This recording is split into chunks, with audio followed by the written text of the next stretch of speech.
Welcome to Wizard.com. I'm maths teacher Aditi.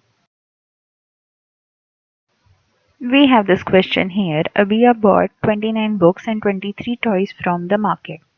If the price of each book and each toy is 93 dirhams and 92 dirhams respectively, then the money Abia paid for the books in dirhams is. So we have to find the amount that she paid for books. So let's see. One book costs 93 dirhams.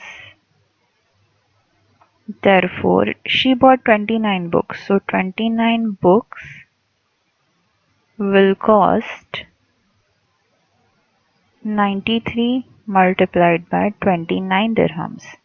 So let's do the multiplication here. 93 multiplied by 29.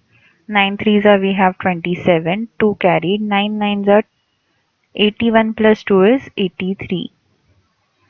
Then we'll put a cross over here for 0. 2 threes are 6, 2 nines are 18. So we have 7 plus 9 plus 16. So this is 2697. So for books she paid 2697 dirhams.